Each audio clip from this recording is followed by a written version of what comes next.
Bonjour à tous et bienvenue dans cette troisième vidéo du cours de simulation intitulée La simulation statique.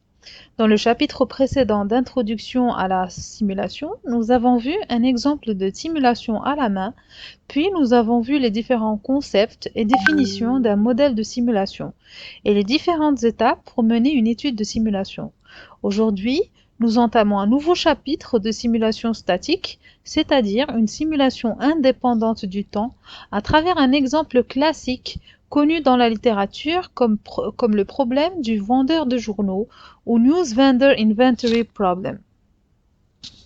Le problème du vendeur de journaux consiste à déterminer le volume économiquement optimal du stock d'un bien, ici on a choisi des livres, dont les ventes suivent une loi aléatoire. Si on achète beaucoup de produits, on va satisfaire la demande de manière plus sûre, mais le risque, c'est qu'il y ait beaucoup d'invendus. Si on achète trop peu, on minimisera le risque qu'il y ait des invendus, mais on court le risque de ne rien avoir à vendre aux clients et donc d'avoir des clients insatisfaits. Et puis, bien évidemment, c'est du chiffre d'affaires en moins et un coût porté à l'image de marque de l'entreprise auprès du client qui risque de ne plus revenir par la suite voire d'en parler autour de lui. Donc notre problème aujourd'hui, c'est une librairie qui veut commander un nouveau livre à une maison d'édition. Donc elle achète le livre à 30 dirhams et le revend à 40 dirhams. Et s'il lui reste des invendus, c'est-à-dire que le nombre de livres achetés dépasse la demande, la librairie va revendre le surplus à un bouquiniste à un prix coûtant de 10 dirhams. Pourquoi on va recourir à la simulation dans ce cas-là? La librairie ne sait pas combien elle va vendre de livres, sinon il n'y aurait pas de problème.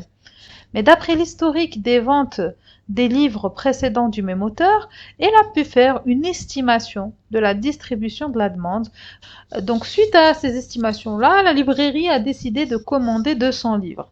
Et notre rôle, ça sera de la conforter ou de lui proposer un meilleur choix, le cas échéant.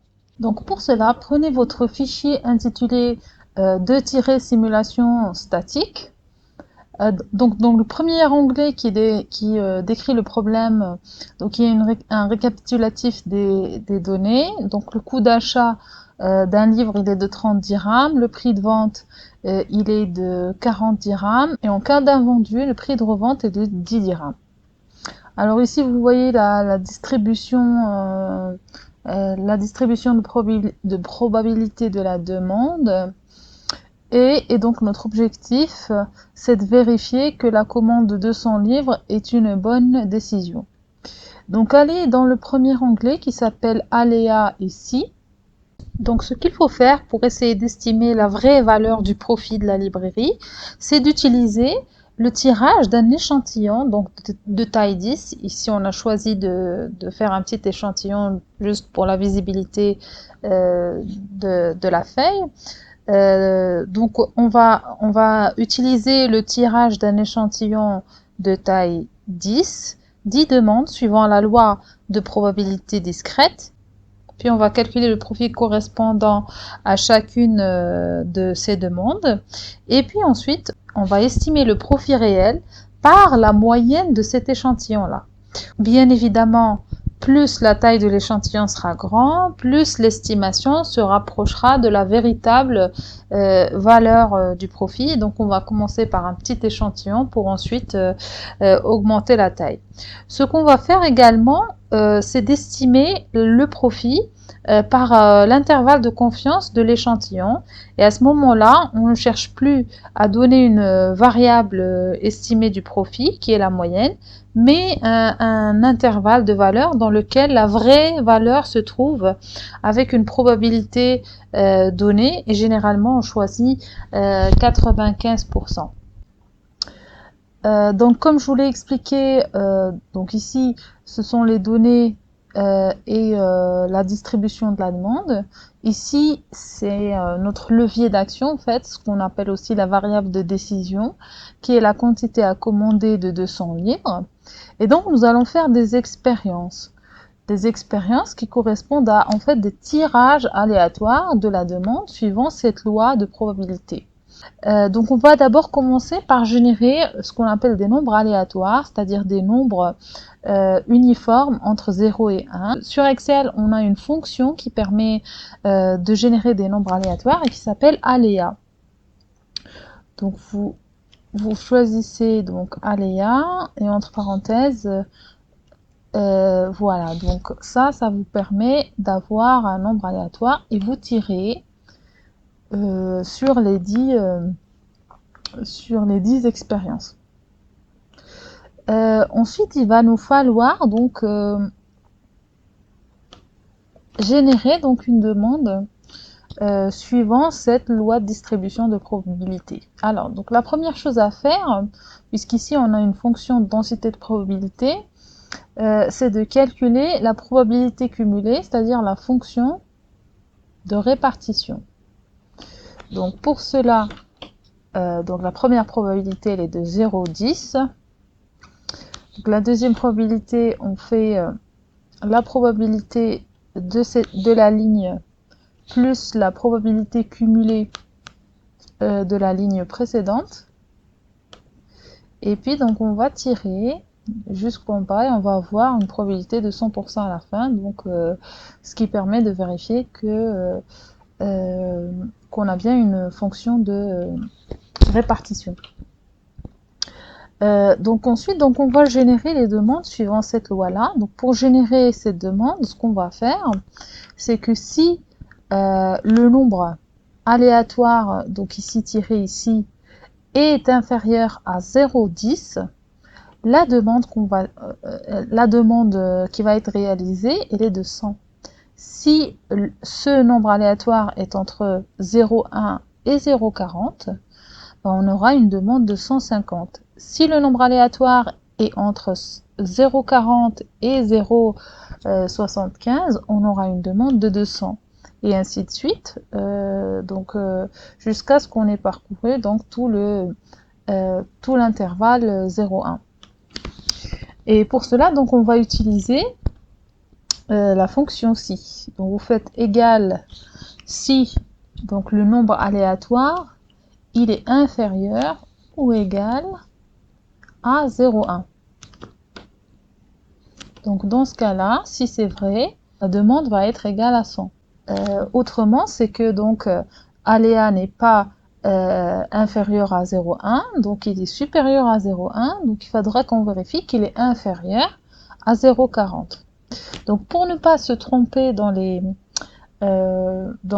parenthèses, parce qu'on aura beaucoup de parenthèses, à chaque fois qu'on va ouvrir une parenthèse, on va la fermer aussi, comme ça on va être tranquille. Donc on va ouvrir et fermer une parenthèse. Donc on va mettre ci, et on ouvre et on ferme la parenthèse. Et puis donc si aléa est inférieur ou égal à 0,40, donc à ce moment-là, si c'est vrai, c'est que aléa est entre 0,10 et 0,40, eh bien on va avoir une demande de 250. Sinon, c'est qu'on a en fait un aléa qui est supérieur à 0,40. Donc on va faire encore un si, donc ça s'appelle des si imbriqués. Si, on ouvre et on ferme la parenthèse pour ne pas se tromper.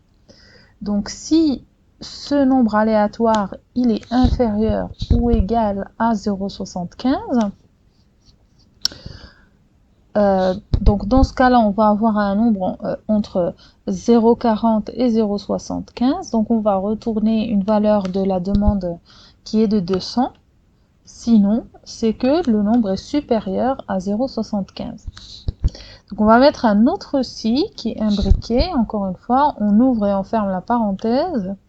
Et puis on se dit que si le nombre aléatoire il est donc inférieur ou égal à 0,90, c'est-à-dire que si c'est vrai, le nombre est entre 0,75 encore une fois et 0,90.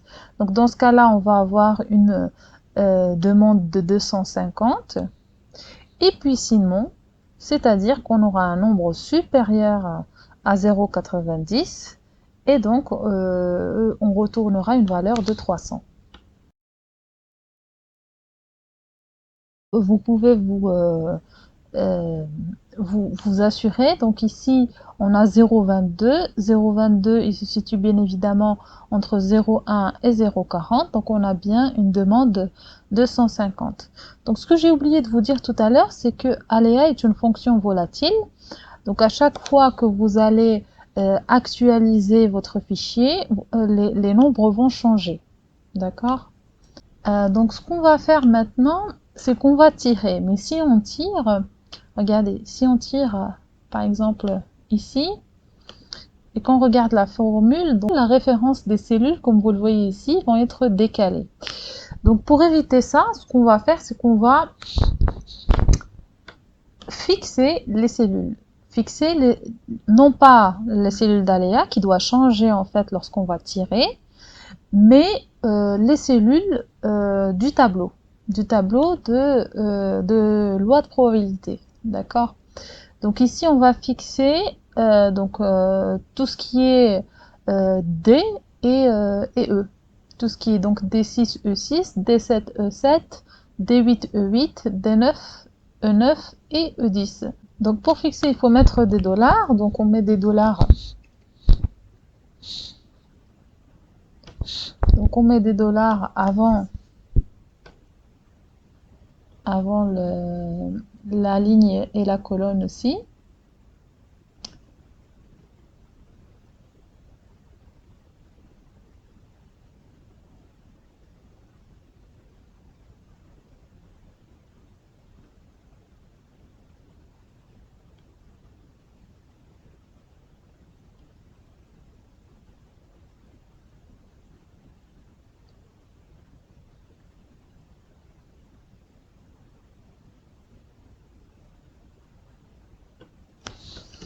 Voilà, donc ici, si on tire un peu la formule, qu'on vérifie, eh bien le tableau, les références au tableau sont restées les mêmes. Par contre, aléa, donc c'est bien aléa de la deuxième expérience. Donc c'est ce qu'il nous fallait. Donc on va tirer sur les 10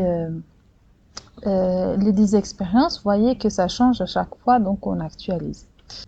On va maintenant calculer donc le chiffre d'affaires. Le chiffre d'affaires, en fait, c'est ce qu'on a réussi à vendre fois le prix unitaire de 40 dirhams. Donc ce qu'on va réussir à vendre finalement, si la demande elle est de 100, ben, on va vendre 100. Si la demande elle est de 150, on va vendre 150. Si la demande elle est de 200, on va vendre 200. Mais si la demande est de 250, sachant qu'en stock on a uniquement 200, eh bien on va vendre uniquement les 200 et les 50 restantes, ben, on va pas pouvoir répondre à cette demande-là. Pareil, si on a une demande de 300, on va uniquement pouvoir répondre à une demande de 200. Et bien le reste, donc les 100 qui restent, ben, ça va être autant de clients insatisfaits. Donc finalement, le chiffre d'affaires, ça va être égal au min entre la demande et la quantité à commander qu'on va fixer pour pouvoir tirer la formule. Donc on fixe le B13 qu'on va multiplier par le prix de vente unitaire qui est de 40 dirhams, qu'on va fixer également pour pouvoir tirer la formule tranquillement sans que ça bouge. Donc voilà, on a un chiffre d'affaires de 8000 dirhams. Lorsqu'on a une demande de 250 dirhams, donc c'est bon. On vend uniquement 200 qu'on multiplie par 40 et qui donne 8000 dirhams. Ensuite, nous allons calculer le coût. Donc le coût, c'est finalement ce qu'on a acheté de chez notre fournisseur fois le coût d'achat. Donc c'est finalement quelque chose qui est fixe. Donc on a acheté 200 unités et on va multiplier par le coût d'achat qui est de 30 unités. On va les fixer pour pouvoir tirer les formules encore une fois.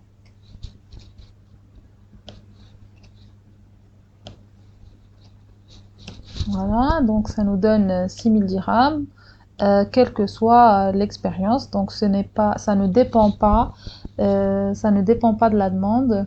Donc à ce moment-là, ça va être fixe. Donc ensuite, on va calculer la revente.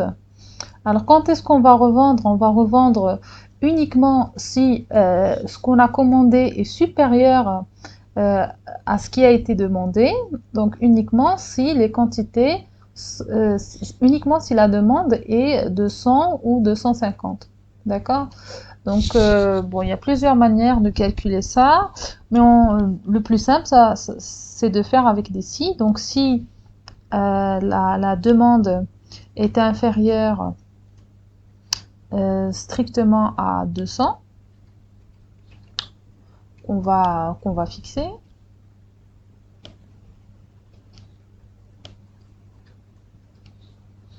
Et bien ce qu'on va revendre, c'est 200 moins ce qui a été demandé. Autrement, on va revendre 0.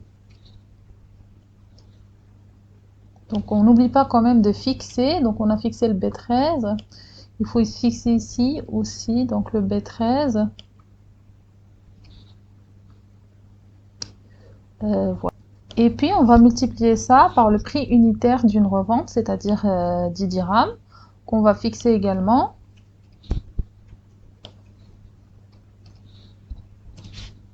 Et donc on va tirer la formule. Donc vous voyez que si par exemple la demande elle est de 100 livres alors qu'on a commandé 200 livres, on va avoir 100 livres sur les bras, donc qu'on va multiplier par 10 et ça nous donnera donc 1000 dirhams de recettes des reventes. Et finalement, donc le profit, ça va être égal au chiffre d'affaires plus ce qu'on a gagné en revendant donc les invendus, moins le coût.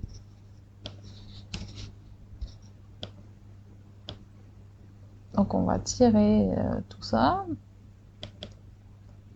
Voilà. Donc voilà, finalement, donc on a 10 expériences, on a généré des demandes suivant cette loi de probabilité. Et suite à ça, donc on a calculé le profit de la librairie.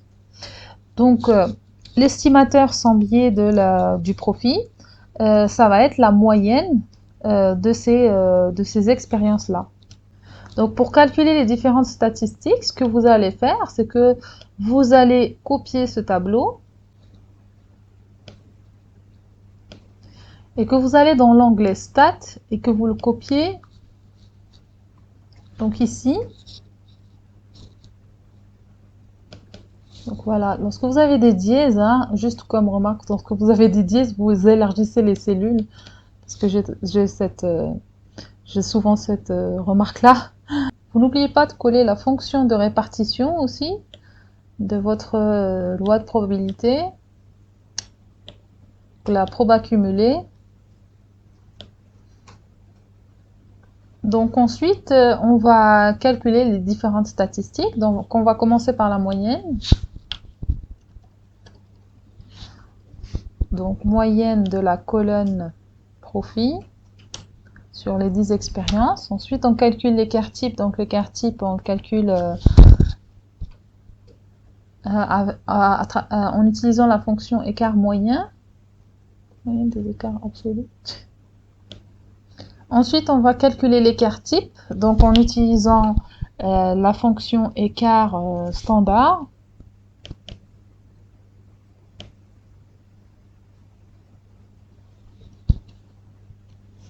Ensuite, donc, on va calculer le min et le max du profit sur les 10 expériences.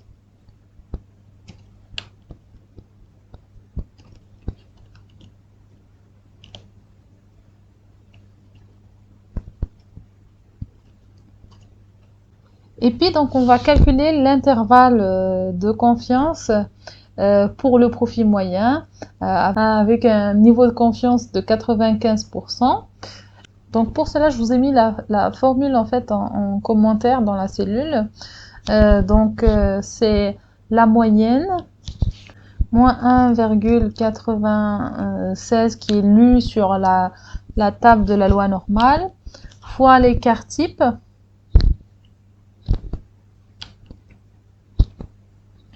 divisé par la racine de la taille de l'échantillon. Et donc ici, on a un échantillon de 10 expériences. Et ensuite, donc ça c'est la borne inférieure de l'intervalle de confiance. Donc la borne supérieure se calcule par donc la moyenne plus cette quantité-là. Donc voilà, vous avez donc les statistiques du profil, la moyenne, l'écart type, le min, le max et l'intervalle de confiance. Donc une deuxième manière de faire, donc nous allons la voir sur l'onglet fixe et recherche V. Donc pour cela, donc la première chose à faire, c'est d'aller générer les nombres aléatoires pour chaque expérience, comme ce qu'on a fait pour la première méthode. Et puis, pour ne plus avoir cette histoire de volatilité des nombres aléatoires, ce qu'on va faire, c'est qu'on va aller les copier et puis on va les coller par valeur. Voilà, maintenant, même si on actualise, ben, ça ne change plus. Ensuite, vous allez dans le tableau de la distribution de la demande et on va calculer la probe accumulée, mais cette fois-ci, on commence par 0. Vous allez voir tout à l'heure pourquoi. Donc, on commence le tableau par 0. Ensuite, on va calculer donc la première probabilité plus la ligne précédente dans la probe accumulée. Et puis, on tire, donc ça va nous donner un 0,9.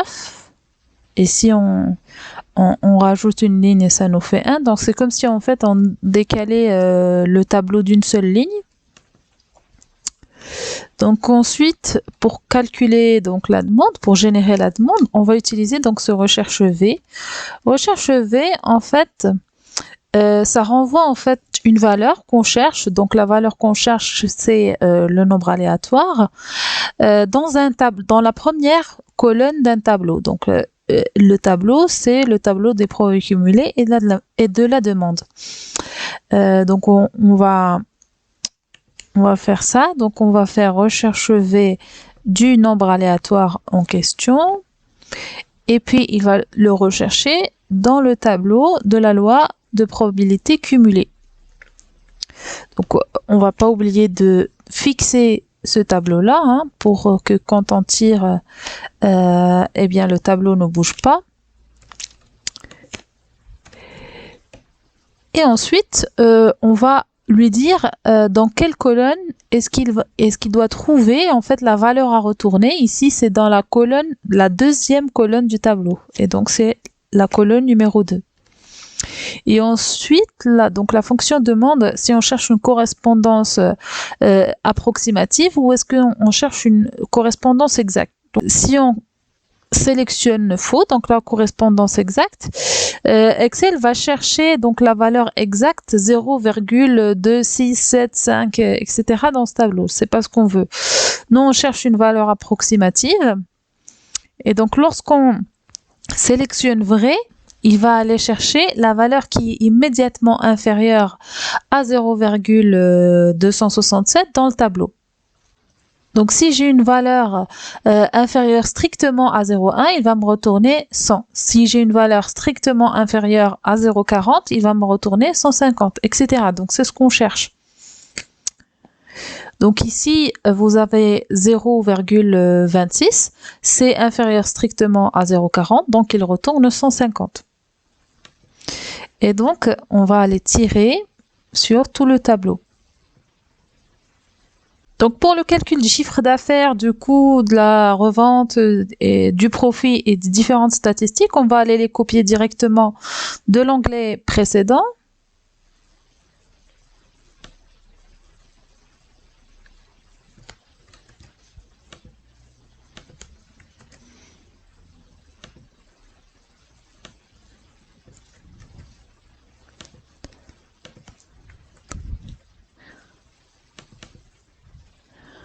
Voilà. Et voilà, donc on a nos indicateurs moyenne, écart type, minimum, maximum et intervalle de confiance. Donc ensuite, on a une troisième manière de faire en utilisant l'utilitaire d'analyse d'Excel. Pour cela, vous allez dans l'onglet utilitaire d'analyse. Donc l'utilitaire d'analyse, vous êtes censé le trouver en fait dans l'onglet données. Donc si vous ne le trouvez pas, comme ici, donc ce qu'on va faire, c'est qu'on va aller dans Fichier, Options, Complément, Atteindre. Donc vous allez cocher Analysis ToolPak. OK. Donc ici vous retrouvez donc l'utilitaire d'analyse dans l'onglet Données. Donc vous cliquez dessus et vous allez retrouver Génération de nombres aléatoires. Donc vous faites OK et vous allez avoir donc cette fenêtre qui demande combien de nombres de variables vous voulez générer. Donc c'est une seule variable, c'est la variable demande. Et le nombre d'échantillons générés, il est de 10. Donc il offre plusieurs types de distribution, donc uniforme, normal, Bernoulli, etc. Donc pour nous, c'est une distribution discrète. Donc la distribution discrète, vous devez renseigner les valeurs et les probabilités. Donc vous sélectionnez le tableau des valeurs de la demande et des différentes probabilités. Et ensuite, en sortie, il vous demande, si vous choisissez, il vous propose d'afficher dans une plage de sortie, d'insérer une nouvelle feuille, de créer un nouveau classeur. Donc nous, on va choisir la plage de sortie et puis on va aller donc sélectionner la colonne de la demande.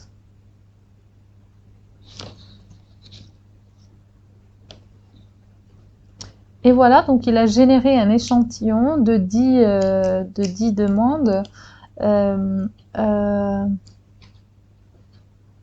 Et voilà, donc on a facilement généré un échantillon de 10 demandes. Donc c'est beaucoup plus facile que les solutions de recherche V et des si imbriqués. Donc c'est un outil qui permet de générer facilement des nombres aléatoires suivant des lois données sur Excel. Donc le chiffre d'affaires, le coût, la revente et les profits, donc c'est les mêmes. On va les copier de l'onglet précédent.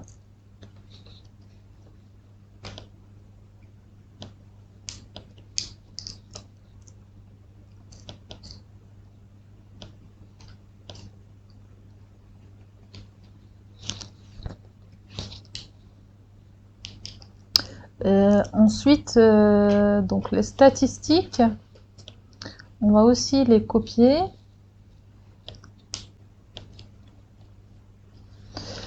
Sauf qu'on va avoir une erreur parce que les colonnes sont décalées, donc il faudra corriger ça. Donc il faudra translater donc les colonnes.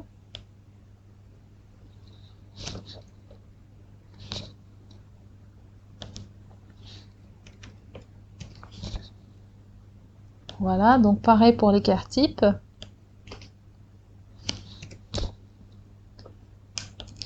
Le minimum.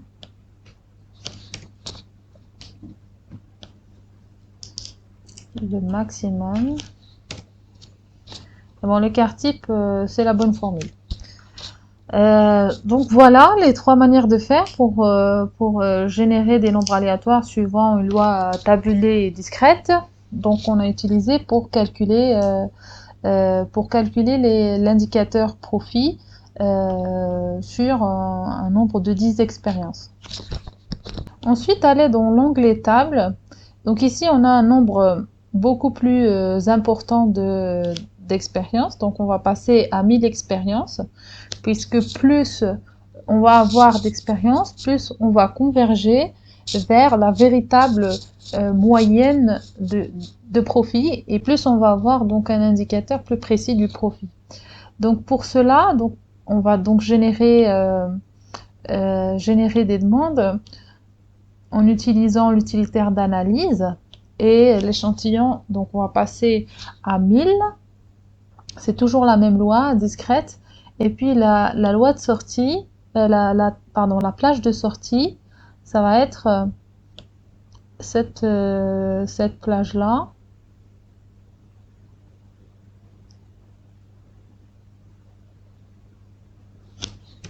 Donc voilà, vous cliquez OK et donc vous avez toutes les demandes que vous voulez. Donc ensuite, on va calculer le chiffre d'affaires. Donc vous copiez chiffre d'affaires, coût, revente et profit. Vous copiez donc la première ligne. Et puis vous allez dans le coin inférieur et puis vous double-cliquez pour avoir pour pouvoir tirer sur tout le tableau des 1000 expériences. Voilà. Donc ensuite, ce que vous pouvez faire, c'est d'aller sélectionner toute la colonne profit et de lui donner un nom. Donc pour ça, vous allez ici, dans cette case-là, et vous l'appelez par exemple profit. Et vous cliquez sur Entrée.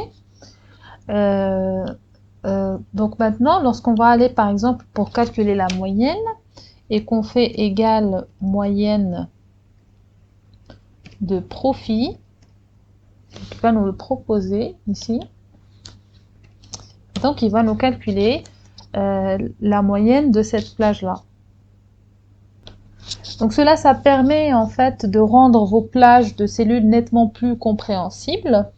Donc on sait que par exemple, si on sélectionne cette plage-là, on va savoir que c'est le profit. Donc on va à travers le nom. Et puis, ils vont être plus gérables à travers ce nom-là. À chaque fois qu'on veut travailler avec cette plage-là, au lieu de la sélectionner, on va uniquement entrer le nom. Donc c'est beaucoup plus facile. Donc on va faire par exemple écart standard de profit.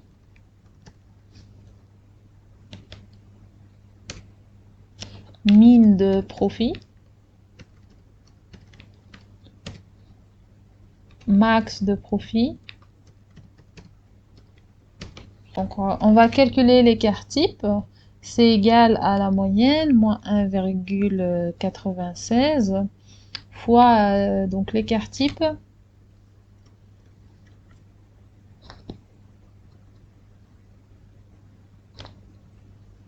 divisé par la racine carrée du nombre d'expériences. Donc le nombre d'expériences, on peut le calculer en utilisant la fonction NB de la plage profit. Donc NB va vous donner le nombre de cellules de la plage profit et donc le nombre d'expériences. Donc on va utiliser la même formule pour la borne supérieure.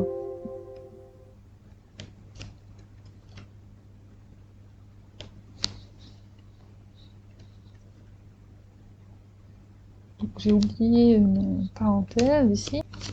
Donc si je reviens au nom de la plage de cellules qu'on a définie tout à l'heure, donc voilà, on peut retrouver le nom ici. Donc lorsqu'on l'a déclaré ici, on l'a déclaré sur tout le classeur.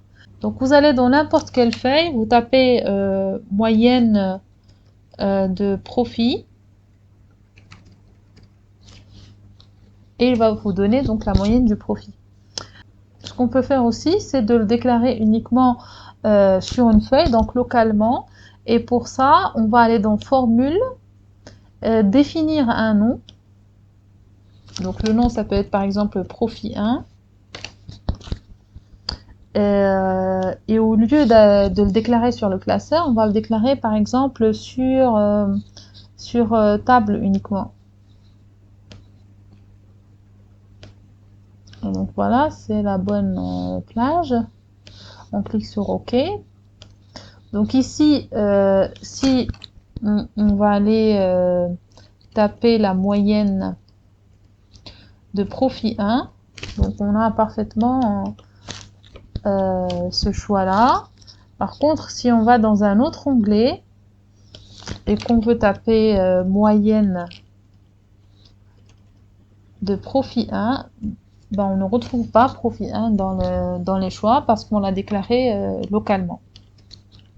Donc ensuite, on va passer à la deuxième question de l'énoncé. Donc on va en fait faire varier la taille de la commande. On va la faire varier à 100, 150, 250 ou 300 livres. Et puis donc on va calculer les mêmes indicateurs, donc moyenne, écart type, intervalle de confiance, minimum et maximum, avec des prix de vente qui varient aussi entre donc 35, 40 ou 45 dirhams. Et après, on va choisir quelle est la meilleure solution. Donc, en d'autres termes, on va élaborer en fait des scénarios où on change la quantité commandée et le prix de vente pour connaître finalement la meilleure stratégie à utiliser. Donc, pour faire ça, donc vous revenez sur votre feuille table. Donc en haut à droite, vous allez trouver des tableaux qui vont vous aider à dérouler les différents scénarios. Donc le premier tableau, il va faire varier uniquement une seule variable de décision qui est la quantité à commander. Donc on a les différentes valeurs de 100, 150, 200, 250 et 300. Et puis les différents indicateurs qui nous intéressent, donc les bornes de l'intervalle de confiance, le min, le max et la moyenne. Donc ce que vous devez faire, c'est que vous devez aller récupérer la formule des indicateurs. Donc vous faites égal à, donc ça c'est la borne inf de l'intervalle de confiance. Donc ici c'est le min. Ensuite ici c'est la moyenne. Ici, c'est le max. Et ici, c'est la borne supérieure de l'intervalle de confiance. Donc, une fois que vous avez ces indicateurs-là, vous sélectionnez votre tableau et vous allez dans Données, Analyse de données, Table de données. Et dans Cellules d'entrée en ligne, donc qu'est-ce qui varie en ligne? C'est la quantité commandée. Donc vous allez faire référence à la valeur de la quantité à commander dans le scénario initial, si vous voulez. Donc c'est la valeur qui vous a permis de faire tous ces calculs-là. Donc vous faites OK et vous allez avoir votre tableau qui est rempli automatiquement.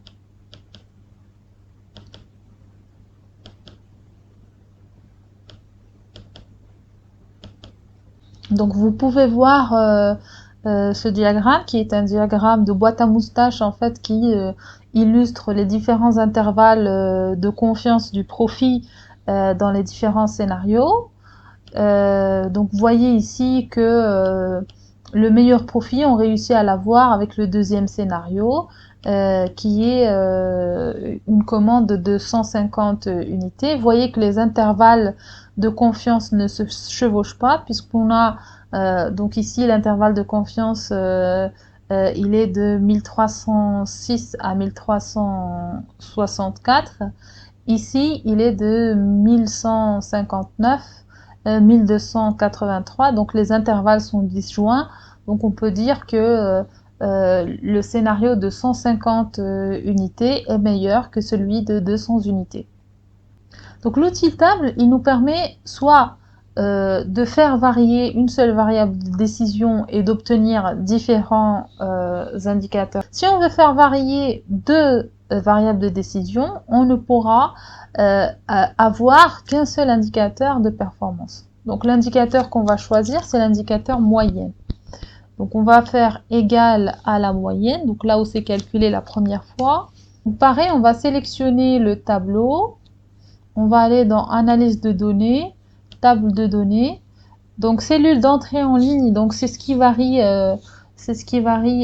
sur la première ligne. Donc ce sont les quantités commandées. Et ensuite, ce qui varie en colonne, c'est le prix. Donc le prix initialement, on le retrouve ici. Voilà, OK. Et ici, donc, on aura en moyenne les différents profits avec les différentes quantités commandées et les différents prix utilisés.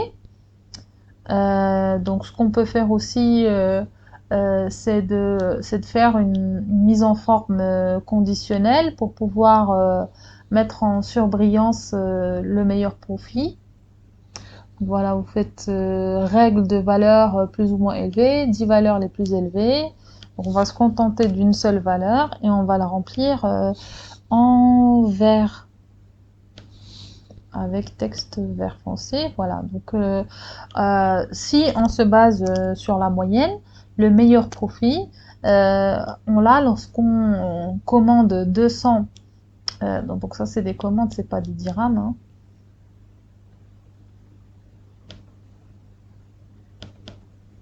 Voilà, donc lorsqu'on commande 200 livres et qu'on vend le livre à 45 dirhams. Maintenant, c'est une moyenne, donc le mieux en simulation, on le verra dans la suite, c'est de comparer des intervalles de confiance, puisque finalement, la simulation se base sur un échantillon, donc un échantillon ici de 1000 expériences. Plus on va avoir un échantillon de grande taille, et plus on va avoir des intervalles de confiance qui sont précis, et donc s'ils sont vraiment très précis, le raisonnement sur la moyenne peut avoir du sens. Maintenant, si je vous dis que je veux avoir un profit cible, donc je veux avoir par exemple un profit de 3000 dirhams et que je veux connaître le prix de vente pour atteindre ce profit-là. Donc pour cela, ce qu'on va utiliser, c'est une fonction qui est très intéressante sur Excel et qui est la valeur cible. Donc vous allez dans analyse de scénario, valeur cible. Donc la valeur, la cellule à définir, donc c'est le profit, c'est la moyenne du profit. Donc je veux que cette moyenne du profit, elle atteigne, donc la valeur à atteindre, elle est de 3000 dirhams. Donc la cellule à modifier, ça va être le prix de vente. Donc autrement, quel est le prix de vente qui va me permettre d'atteindre un profit de 3000 dirhams? Donc voilà, il a trouvé une solution. Le profit de 3000 dirhams est atteint lorsque le prix de vente, donc il change automatiquement, le prix de vente est de 50 dirhams. Donc on peut faire annuler pour revenir à la valeur initiale. Maintenant, on se pose la question de savoir quelle est la quantité à commander pour obtenir un profit de 3000 dirhams. Donc pareil, on va aller dans valeur cible. Donc la cellule à définir, c'est toujours toujours le profit, la moyenne du profit, qui doit être égale à 3000 dirhams. Et la cellule à modifier, cette fois, c'est non pas le prix, mais c'est la quantité à commander.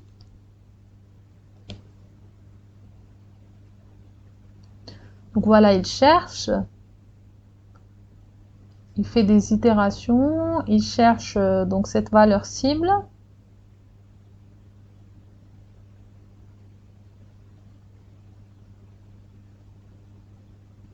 Et voilà, il nous dit qu'il n'a pas trouvé de solution.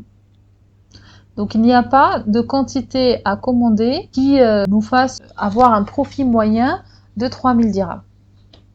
Donc maintenant, si on souhaite faire varier par exemple les deux variables de décision, prix et quantité à commander, et qu'on veut avoir en même temps plusieurs indicateurs, l'outil TAP, comme je vous l'ai dit tout à l'heure, il permet soit de faire varier une seule variable de décision et d'obtenir plusieurs indicateurs de performance, soit il nous permet de faire varier deux variables de décision et d'obtenir un seul indicateur de performance. Donc si on souhaite faire plus que ça, si on souhaite faire varier plus que deux variables de décision et obtenir plus d'output, on va utiliser un outil sur Excel qui s'appelle le gestionnaire de scénario. Donc le gestionnaire de scénario d'Excel permet de faire varier des valeurs, donc plusieurs variables de décision possibles, comme j'ai dit, pour voir comment ces variations influencent ou affectent en tout cas des différents indicateurs de performance. Donc il y a plusieurs indicateurs possibles. Donc pour bien utiliser en fait cet outil, ce qu'on va faire dans un premier temps, c'est de nommer les cellules. Par exemple, cette cellule-là, on va la nommer par exemple prix de vente. Cette cellule-là, on va la renommer quantité à commander, QC. Ensuite, la moyenne du profit, on va l'appeler moyenne. L'écart type, on va l'appeler écart type comme écart type.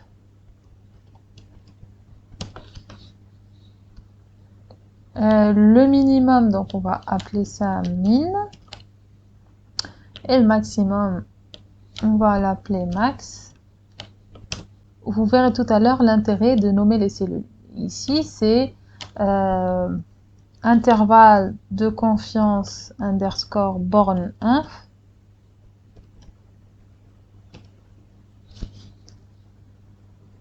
Et l'autre, donc on peut copier, non pour avoir quelque chose de standardisé. Ici, c'est borne sup. Voilà, donc ensuite, vous allez dans analyse de scénario, gestionnaire de scénario. Donc vous avez cette boîte de dialogue qui va s'ouvrir. Donc dans un premier temps, on va cliquer sur ajouter. Donc le nom de scénario, ça va être quantité à commander de 100, par exemple, et prix de vente de 35. Donc les cellules variables, ça va être le prix de vente et contrôle, quantité à commander pour faire la double sélection. Voilà, donc ici on peut décrire le scénario. Scénario avec quantité à commander égale à 100 et prix de vente égale à 35 dirhams. Ok. Donc ici, si on n'avait pas renommé les cellules, en fait, on aurait eu cellules B6 et B7. Reconnaissez quand même comme ça, c'est beaucoup plus lisible. Donc le prix de vente qu'on avait sélectionné, c'est 35 et la quantité à commander, elle est de 100. Ok. Donc en fait, comme vous l'avez peut-être deviné, donc l'inconvénient en fait de ce gestionnaire d'analyse, c'est qu'il faudra taper les scénarios un par un. Donc nous on va peut-être se contenter de 2 ou 3 scénarios. Donc on va mettre un autre scénario qui s'appelle donc QC de 150 par exemple et prix de vente de je sais pas 40. Donc c'est les mêmes cellules variables, donc 150 et 40. 40, prix de vente et quantité à commander 250. Donc on va peut-être ajouter un troisième scénario juste pour l'exemple. Donc quantité à commander de 200 et prix de vente de 45. Donc 200 et 45. Donc le prix de vente il est de 45. Et la quantité à commander est de 200. Donc une fois que vous avez défini tous vos scénarios, vous pouvez cliquer sur synthèse. Donc les cellules résultantes, ce sont les indicateurs de performance que vous souhaitez avoir. Donc ici vous allez sélectionner donc tous les indicateurs qu'on a ici et qu'on a renommés. Donc ensuite vous faites OK.